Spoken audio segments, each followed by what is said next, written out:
Hi, I'm Edwin Rutsch, Director of the Center for Building a Culture of Empathy, and today we're talking about empathy. And I'm here with Tracy Levett Jones. Thanks for joining me for this discussion.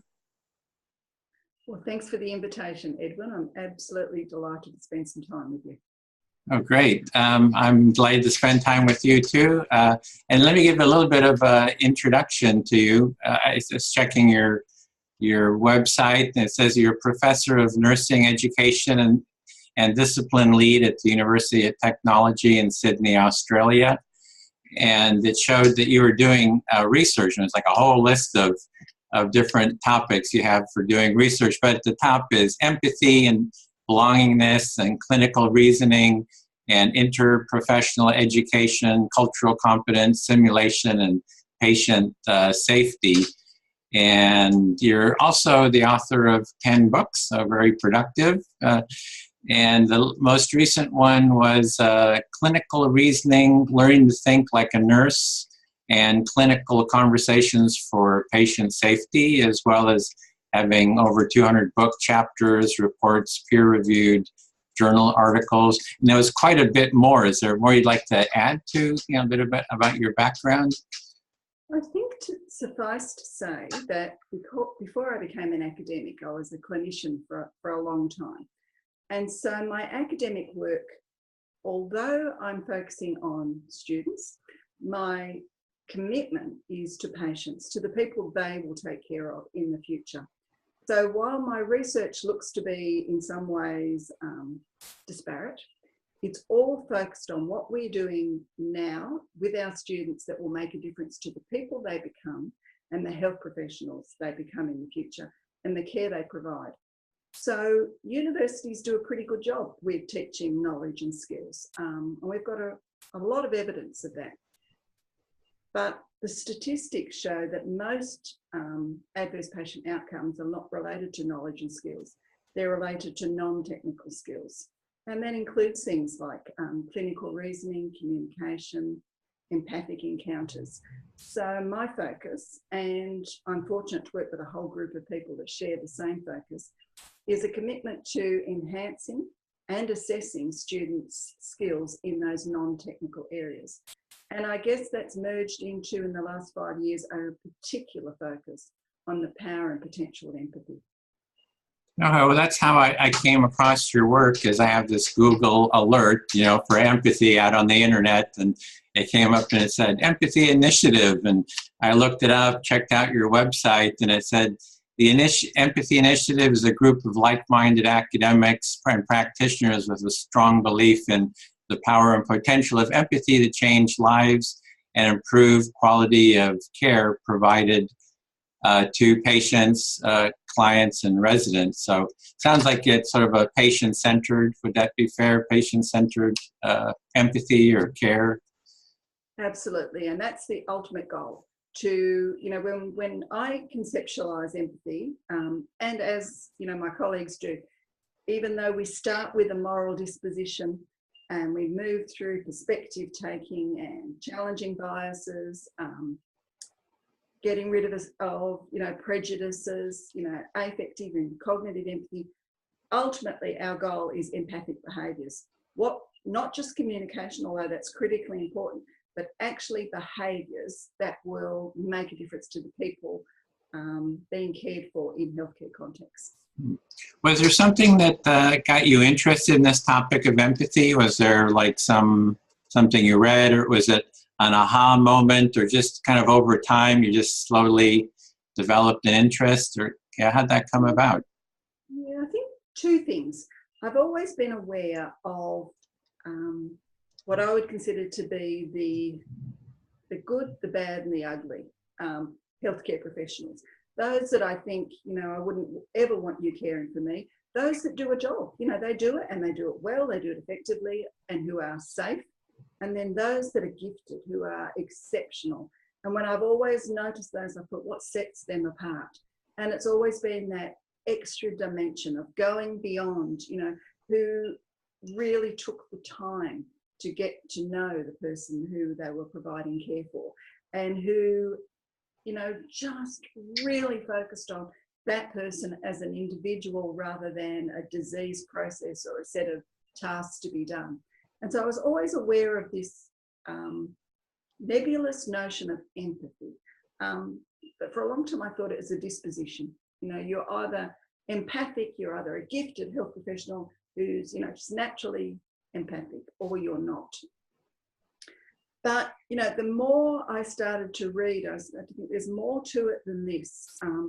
If it makes that much difference to patients, how could we capture that and how could we teach it?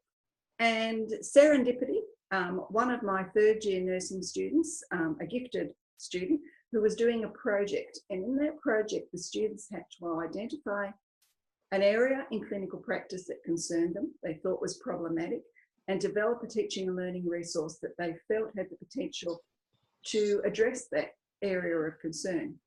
And so my student, whose name is Nalia, she developed a prototype of a 3D cultural empathy simulation, tested it with a few students, and really had quite some, you know, some really profound effect. So I worked with Nalia and said, you know, if you're having that much impact on that small number of students with a, you know, quite a raw type of simulation, what if we invested a little bit of money in it and we worked with the clients and clients from our local centre for refugees and migrants. We worked with them.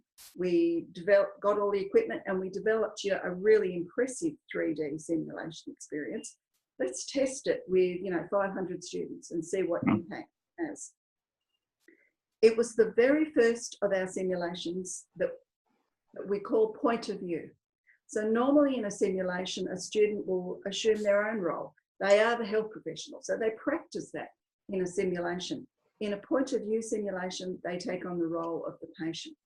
So in this particular simulation, students are brought into a simulation centre, and they're asked to imagine that they've been travelling in a foreign country, a developing country, for an extended period of time. They've become seriously unwell. They've got headaches, visual disturbances, auditory disturbances.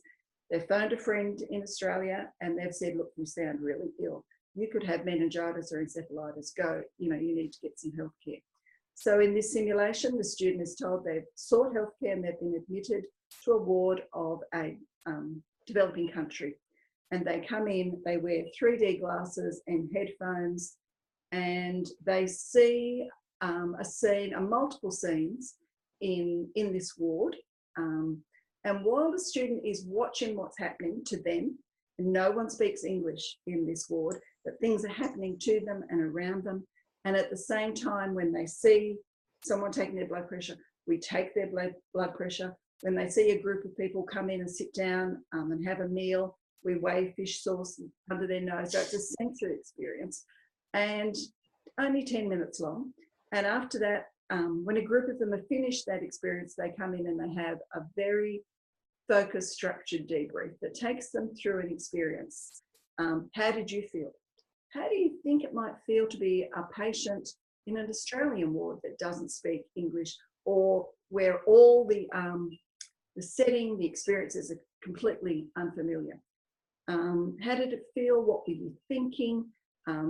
What do you think was your perspective? What might be the perspective of people experiencing something similar? And ultimately, after half an hour, we say, so what will you do differently as a result of your experience? And we've measured that simulation using a whole range of different empathy instruments, and every single one of them have shown a profound difference pre-post. High levels of satisfaction and a real change in attitudes and a change in inner intention to make a difference. And then we've interviewed students after they've had clinical experiences and said, what did you do differently as a result of your experience? And it had a profound impact. So that was the very first one where I thought, you know, we can teach empathy and we can measure empathy. So what are the other vulnerable groups where we really need to address empathy? So we started to look at other groups, people that have had an acquired brain injury, so who have hemiparesis and aphasia, people, well, one of my colleagues is looking at people who hear distressing voices, older people. And whatever we do, these immersive point of view simulations have a profound impact on the learner. Okay, so it sounds like it's sort of the role-playing immersion through so 3D. Is that those VR, virtual reality? Huh? Virtual reality. It's 3D glasses, so Oh. they're seeing a film, so it's an e-simulation. Oh, okay. That was the cultural empathy focus. In the disability simulation, students wear what we call a hemiparesis suit, where they feel like they've got paralysis down one side of their body. They can't speak properly, hear properly, see properly, and they walk around and they're put in a position of high pedestrian traffic and left alone for a period of time to experience that. My colleague Fiona Orr, in her distressing voices simulation, students actually listen to MP3 players of distressing voices when they go about everyday activities. So they're diverse range of simulations, but all just empathy towards people from vulnerable groups. Oh yeah, I've been seeing a lot of those type of suits. There are suits for eyes, you know, simulating like different conditions with the eyes. There's the pregnancy belt or something. I can't remember what it is. There's a whole series of those. Sounds like you're using multiple. We are, and I think what we're doing is focusing on people where we know they experience a lack of empathy. So we're focusing on those vulnerable groups, and we're doing it in a very structured way, because I think there's a real risk with what we're doing and what other people are doing that we could elicit sympathy or even pity if we do it in a tokenistic way. So it's very structured, deliberate, evidence-based, designed to take students on a journey and designed to inspire them to make a real difference in their own practice. Well, I have the website up. I thought I could show it on the screen, and then maybe you could give a little tour of it so people would see, the viewers would see let me do that. Then let's see, Empathy Initiative. I think this is the right one. So is that the site That's it. The Empathy Initiative. So maybe you could go, these are the different headings here. We could go through each one. Which one is this one? The disability point of view? That's the one I was talking about. That's the one where we focus on people who've had an acute brain injury, and we create a simulation where students wear the hemiparesis suit. So in that picture that you can see there, a nurse is helping the simulated patient get dressed in the morning, and she will then take the simulated patient for a walk. Okay, and the next one here is 3D cultural empathy simulation. So that's what, in the e-simulation, what you're seeing there is what the student who's taking on the patient role would see. That ward was created by the clients from the Northern Settlement Services for clients and refugees, who were actively engaged in telling us what the problems were, what we needed to address. And they came in and recreated that environment for us to film. Okay, and the next one, the Empathy Symposium. So that's something we're very excited about. We've had a project this year that concludes in December, where we're creating a virtual empathy museum, which I'll talk about in a moment. But at that museum, it comes together in a showcase on the 7th of December, where we're talking about the power and potential of empathy to change patient outcomes. We've got some incredible speakers, and we're going to be showcasing the new virtual empathy museum.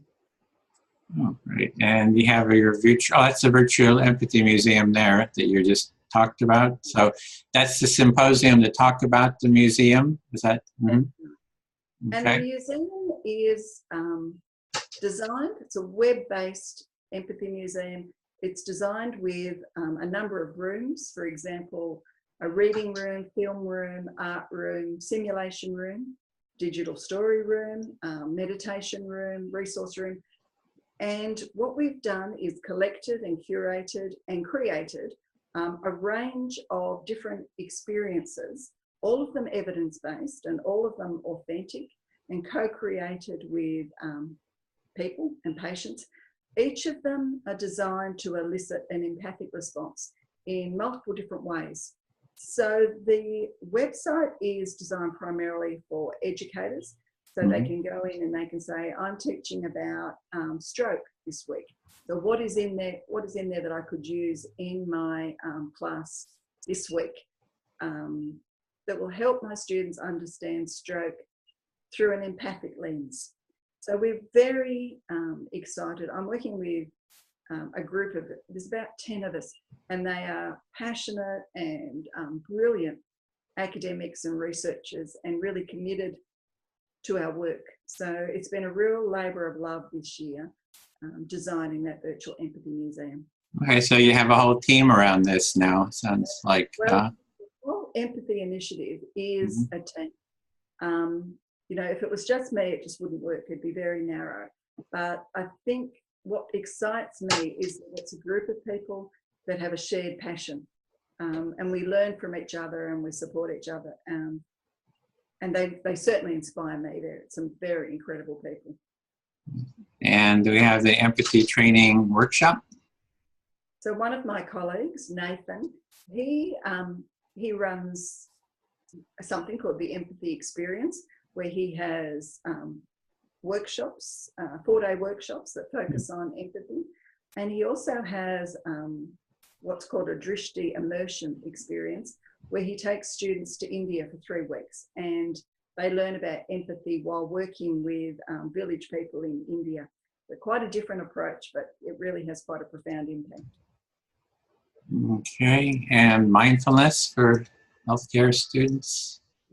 So, you know, unsurprisingly, mindfulness and meditation has been shown to have huge impact on learners, on healthcare professionals, on others. So one of my colleagues, Sue, has studied about that, and to evaluate the impact of a mindfulness classes on students, and it did have a profound impact on them. Okay, so the next one is designing a woman's refuge. So we worked with architecture and landscape students, and they were designing a women's refuge, but they were doing it through an empathic lens. So to do that, they visited women's refuges. They got to know women and service providers, and we measured their empathy pre-post to see whether empathy levels changed after a really immersive experience where they got to know the client who they would be providing the refuge for. And it did have significant impact on the nursing students, the empathy students, and the landscape students' levels of empathy. Okay, you mentioned the testing. What empathy tests are you using? We've used different instruments. We have used in some of the studies the Jefferson scale. We've used the empathic concern scale. For us, we think they were limited. So we ended up developing and testing an instrument called the Comprehensive State Empathy Scale. And that is because a lot of instruments focus on trait empathy. We wanted to focus on state empathy to see whether, you know, a relatively short intervention could make a difference. And the Comprehensive Empathy Scale looks at, as I said, state empathy, affective and cognitive empathy. And it's the instrument is prefaced with a scenario, and students are asked to respond in the way they feel at a given time. So pre-intervention, respond to the scenario, you know, answering the questions on the scale, and then they're presented with the same instrument but a slightly different scenario after the intervention. And we have validated that instrument, and it's coming up to be very strong, both valid and reliable. Oh, yeah, I'm very curious to take a look at it. So it sounds like it's sort of your state, the felt experience. Like, what are you feeling in your body at the moment? Like, and sharing that, or no? Not so much what you're feeling in your body. but it looks at it at this current point in time. What is your empathic response to this scenario? And then, and the scenario will be, for example, about an older person in distress. Okay. And then they'll have an intervention that portrays an older person in distress.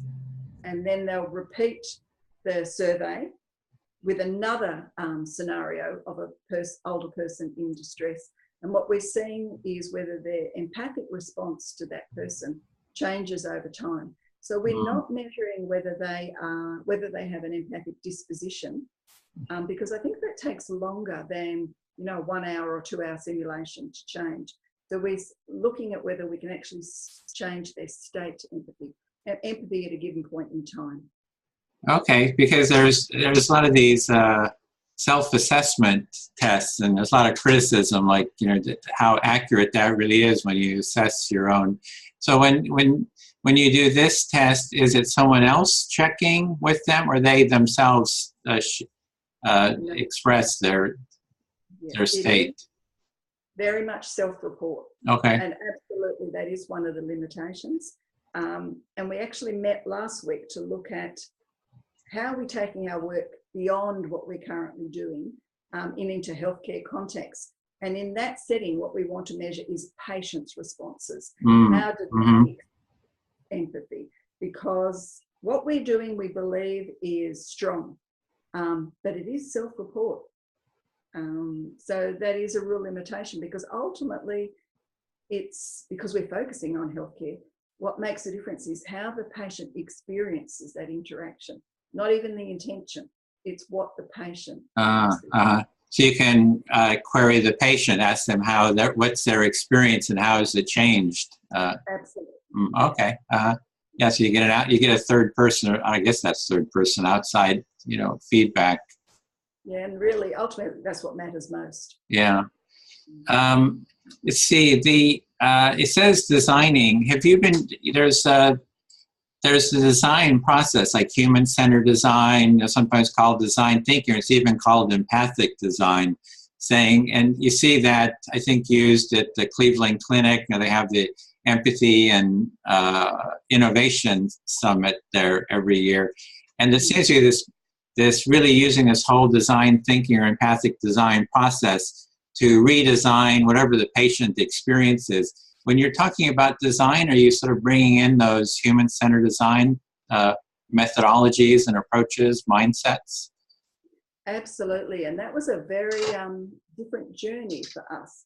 And so the architecture, the person, our colleague from architecture that focused on the empathic design, that was her focus. So, you know, whereas my expertise is really about healthcare, her focus has always been about design. So she was able to bring empathic design to engaging the architecture and the landscape students to see whether it changed the type of outcome. So they were designing like a garden and a building to see whether it changed the way they design. And certainly the feedback from students was that it certainly gave them a new lens. They looked at things quite differently. Okay, the next one, hearing voices, audio simulations. You mentioned that one initially before. Expressing voices. Yep. So again, using a suit or some kind of a headphone or something, so you're sort of simulating what it's like. That's right. And that photo, this is my colleague Fiona Allsworth. That photo shows the students, they're doing a quiz while at the same time listening to distressing voices. And after that, they go and walk around the campus, make a phone call, buy a coffee, and all the time hearing expletives, you know, disparaging comments, and trying to, you know, carry out an everyday conversation. Okay, and any compassion in ICU? Yes, and that is Samantha. Samantha actually graduated yesterday with her PhD, but her work looked at compassion fatigue in ICU nurses and compassion satisfaction, and it was, you know, a really strong body of work. Okay, so you have just multiple aspects of this. You have a whole team working on empathy from multiple angles, and sounds like interdisciplinary as well. It is. And I think that's, for me, the most exciting part, that it's people that come to empathy from a different perspective, with different experiences, different ideas, and work together collaboratively and creatively. It's a real pleasure to be involved. Okay, then, so for the headings, these are the projects. We have the about, I guess that's about the initiative, the list of people, resources, anything here to report on the... Well, really, that's just some of the presentations and applications and some of the media. Okay, so media that you've created, you've posted there. Yeah, so it's mainly radio interviews and things like that. Oh, I see. Yeah. Temporary tattoos. Yeah, quite a very wide variety of initiatives here. And then you have a blog. We'll take a look real quick. Welcome to the Empathy Initiative. So that was just our very first blog where we told people about the Empathy Initiative, the Virtual Empathy Project, and invited them to the symposium. Okay, and that's the empathyyinitiative.org. And I have up your website too for the for your website, proftlj.com. So if anyone wants to see your information about yourself, and then there's the whole team too, and all the different, quite a few team members. Yeah, very impressive how many people you have involved. So yes, that's a little about your website, and really interesting to take the tour. So from the training, I'm very interested in training. How do we train empathy? And so the starting point I found is the active listening, like Carl Rogers, active listening, empathic listening is sort of a first step for getting better at empathy. And then we do something called an empathy circle, which is mutual empathic or peer-to-peer empathic listening as sort of a starting point. Have you been using sort of that methodology or that approach or those practices? So what we tend to do is start with the simulations, and they are the stimulation, they create the stimulus for students to say, I need to learn so much. I need to understand how to communicate, how to engage empathically. I need to understand people's perspectives. How do I do that? And then we work with them to give them skills in empathic communication, empathic responding. But we start with the need, because I think too often, and perhaps even in my own teaching, empathy has been something we assumed would happen through some magical and ill-defined process. For students, I think they saw it as maybe a theoretical construct, or just something, all good nurses are empathic, just this taken for granted things. So we really wanted to create a desire in them to learn about and become empathic. It's interesting, it's easy to assume that healthcare professionals are empathic, or certainly that they come to their studies with an empathic disposition. And the research says most do. But what happens during the period of enrolment in an undergraduate healthcare degree, particularly in medicine and nursing, is that empathy levels decline by up to 50%. So that's a real problem. And that's one of the things that said to us, what are we doing? And how do we remedy this? And what do we have to do to not just, maintain empathy levels, but to enhance empathy levels in a practical way? Not just empathy because it feels good, but empathy that will inform our graduates' behaviours and change the way they practice. So are you saying you're trying to find the need, why empathy is needed, make that really clear, like here's why, here's the experience of why it's needed. Now you've got the motivation to start learning it. Absolutely. And also to help them explore their own biases, which we all have. So what we're doing through the simulations is creating a rich opportunity for meaningful, honest discussion about, how do you perceive refugees? What is your current view about refugees. And for many of them, you know, their experience is coloured by media reports, you know, disparaging, terrible media reports.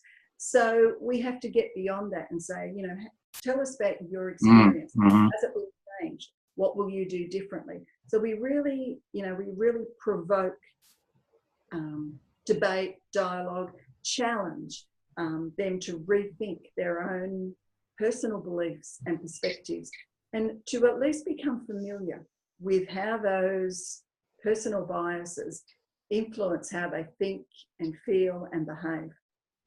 When I've heard the word bias used a lot, would it be another, would you say it's judgments, or does it go beyond judgments? Like, it's kind of in the empathy, you know, if you look at empathic listening, empathy works, judgment is seen as a block, because instead of being present with the person, listening to them, being sensitive to their felt experience, or even your own felt experience, and empathizing with yourself, if you start judging yourself, it becomes sort of a block.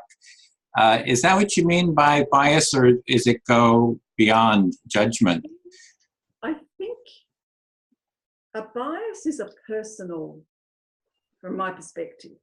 We have cognitive biases and, you know, emotional biases, but it's something within us that we may or may not be aware of. But it's that bias that causes us to make judgments because of, you know, our beliefs about the world and about people and the way things should be. And it's those biases that cause us to judge. You know, this person that's come to me who's presenting, obviously it's not authentic pain. You know, they're just a drug-seeking person. So if we can get people to explore, why would you say that? Why are you making that judgment? What is there about you? And often it's coloured by personal experiences. They may have had someone in their family, for example, that's abused substances. You know, so they, you know, we're all the product of our own upbringing and, you know, our own emotional makeup. So if we can become aware of our biases, what informs the judgments we make, that enhances our ability to suspend judgment. But I think before we can do that, we need to be aware of what influences our And how do you see the suspension of judgment happening? It's like, you know, you're judgmental. Like, I can just say for me, it's the empathic listening process of, you know, somebody sharing, somebody speaking, and we have like an ongoing practice where you listen and you reflect what the person is saying so that they feel like they're heard. And then even in the back of your mind, there might be sort of, you know, ideas and thoughts and so forth, but you just keep focusing on the person and just reflect back, even if these things kind of come up. And then over time, it seems, from my experience, you just get sort of better at kind of being present, even if you have these things, these different thoughts and so forth. And some people even say there's no way of even shutting all that chatter really off. But so that's, I'm just wondering how that resonates, or what do you think? Absolutely. And I think the way you framed it to me is a type of empathic labour. You know, it's not, it doesn't just always flow. You know, if it's someone that's similar to us and that we naturally respond to, maybe it's easier. But if it's someone who's very different to us, whose lifestyle is very different, whose life choices are very different, and those continually, you know, get in the way of what we're doing. And I think it's a learnt skill, it's a lifetime skill, you know. And every now and then I catch myself and think, Tracy, what a hypocrite. I can be walking around a shopping centre and look at someone and make an immediate judgment. And you know, what are you thinking? You know, why are you judging? And my two youngest children, who are both healthcare professionals, you know, they catch me out sometimes and say, well, that didn't sound like an empathic response. You know, and I think it's a lifetime of learning and self-awareness and, you know, really thinking about, why do I respond that way? What's getting in the way of? Oh, sorry. It's like you catch yourself judging, then you judge yourself for judging. Right? So you sort of have to have that self-empathy too. Like, okay, I judged. It's okay. You know, why did I judge? I'm not going to judge myself, you know, for maybe being judgmental. So. I think when you put it that way, it doesn't sound too healthy, does it? But I think, I just think it's a journey, you know, and I think if we can enhance our own awareness. And I think particularly in working with students and, other staff, it's being honest and transparent and vulnerable and saying, I'm not the world's expert in empathy, and every time I think I've got it nailed, I really understand this notion of empathy and how to teach it and what I research. I'll read something else and think, wow, I didn't see it that way. So I think it's an exciting journey. And what I learn into my research and into my teaching. I don't think I'm ever going to have this empathy thing sorted, but I think that's the challenge and the beauty of it. Yeah, that's my experience too. I've been doing this 11 years and I'm always learning. My partner's always telling me where I fall short, and there's always things come up. So it's really, I do see it as not being self-judgmental and just, having self-empathy, and also that it's a lifelong journey, and having that intention and keep working towards that intention and continue growing. And there's the other aspect is if you have patient-centered care, there's another aspect of empathy, of a culture of empathy that I'd like to talk about a little bit, is that with a culture of empathy, it's not just empathy. Like a lot of times it's like, okay, you're a healthcare worker, you're a teacher, you're this or this. There's an expectation that you're empathic towards whoever the community that you're working with, be it students or patients in this case. But really, there's all the relationships that we're in, right? There's a whole community of all the coworkers. Can we foster empathic relations with our coworkers and actually take it outside? That if we don't have empathic relations, good relations with the family and our support network, that kind of comes in. So it's really this notion for me of how do we spread so there's an empathy and growing empathy in all the different relations that we have. So it seems like all that is like a support network for if you want good patient empathy towards someone who's really suffering, going through difficult times. You need that whole support network to give the healthcare worker a sense of resilience. They might be under distress from, the business aspects or the administration. The administration may be under stress from higher administration or the financial costs. So a whole system can be highly stressed. And how do we really transform the whole society or culture to support a more of a cultural, multi-relational, empathic way of being? I think, you've raised such an incredibly important point. And I think it's, some people refer to it as the empathy enigma. So in the ideal world, even if our graduates finish their program of study with high levels of empathy, it will depend so much on the workplace culture that they go into. And even the most well-intended healthcare professionals can fail to provide empathic care if they don't have the time, if the level of stress is such that they're just running, just doing one task after the other task. And I think that's when they become distressed, burnt out, compassion fatigue, because, what we may be doing at universities is setting them up to say empathy is so important, and yet they may be working in an environment where they just cannot provide the type of empathic care that they want to provide. We're working on the proposal for a study at the moment with new graduate nurses, because we have a situation where we're losing over a quarter of our new graduate nurses in the first year. And often it's because of compassion fatigue, burnout, stress, distress, feeling overwhelmed, because the environments they work within are just not empathic. And that's not necessarily anybody's or any one person's fault. It's just staff shortages, patient acuity. It makes the working life so challenging.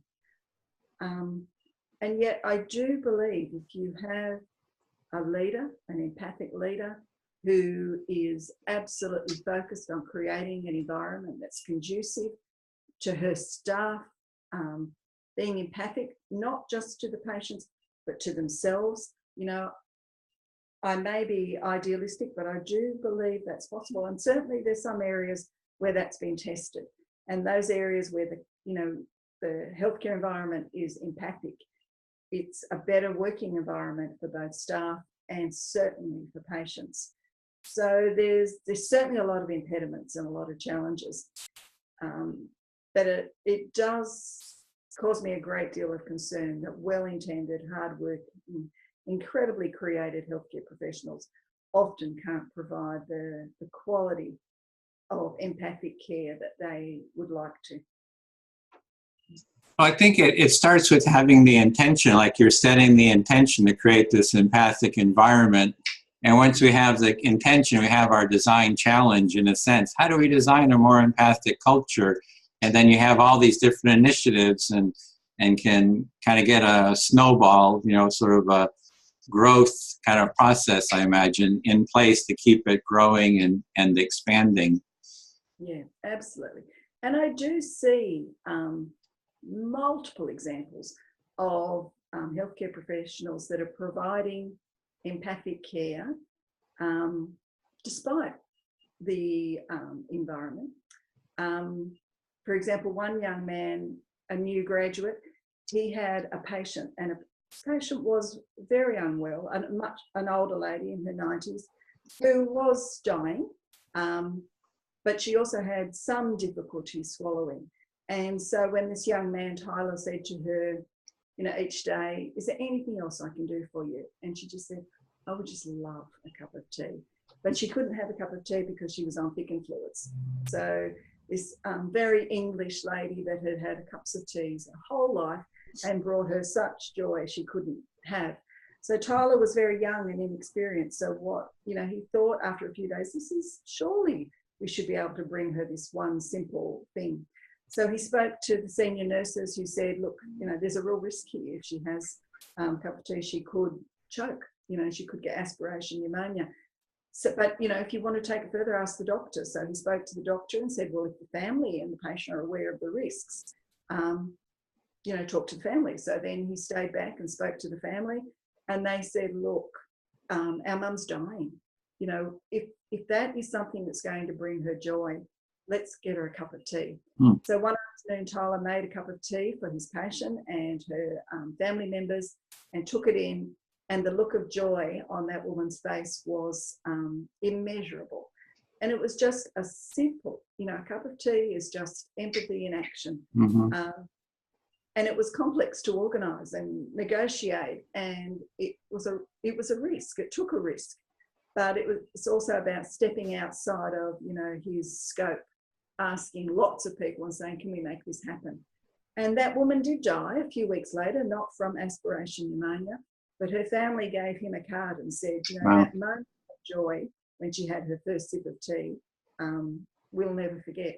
And I think there's so many examples of where healthcare professionals just go the extra step and think, what could I do? What would make a difference to this person at this time? So I think the culture is challenging. Mm-hmm.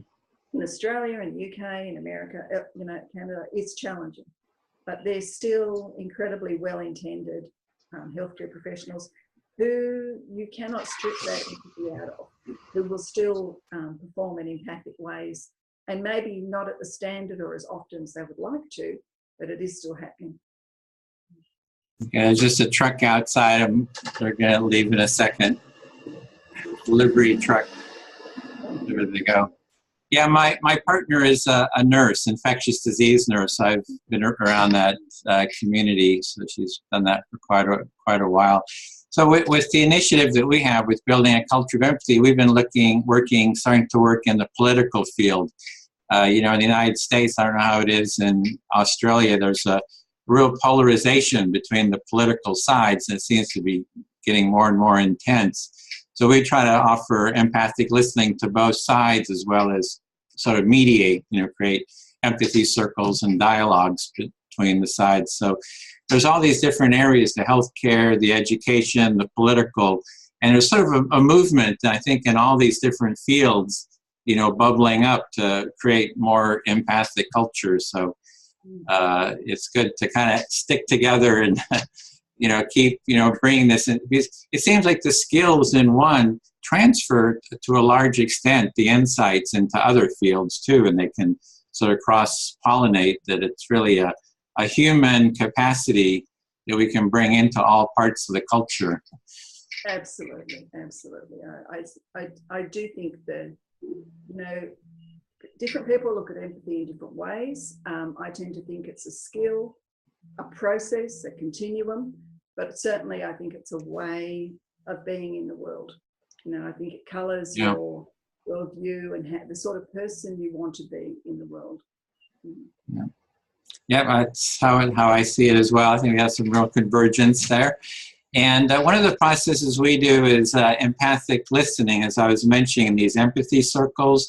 So we'd love to, talk with you or your staff or somebody that's interested in the training, if they're interested in maybe doing some work around that. It's like, how do we have these dialogues with students, with each other? How do they have it with the teachers or the staff? And so multiple circles in different communities, and then cross between each other. And even like when patients come, it's like it's often the doctor is supposed to be there listening to them, but could they have supports community with their family or, community support? Like, how do we replicate this empathic listening throughout the system, so everyone in the system is learning these skills? And so if there's someone in your group that's interested in that sort of work, we're trying to develop a curriculum and would love to, collaborate with others around that too. I think that'd be wonderful. If you've got any written information you could send me, and I can bring it to the group, because I think there's real potential there. Edwin, have you done, if you conducted empathy circles with students and their teachers, students and staff, have you done that sort of work? I haven't done it with teachers and staff. I did it with students, like high school students. And we combined, I see two parts of empathy. One is the mutual active listening with each other in a small group. And then the part where you role play, I call imaginative empathy. So we had the students do both. They took on the role of a superhero and a supervillain. So they these studies, especially males, they love all these, heroes and villains, right? And then they would take on, and then they had to use empathic listening with each other to work out the problem. So it was, and the students loved it. It's like one of them was Captain America and the other one was the Joker, or, whoever the supervillain was. And they had to negotiate some kind of a solution to their animosity and use active listening in the process. So we've done that kind of, not specifically with students and teachers, but that would be really something to try. Yeah.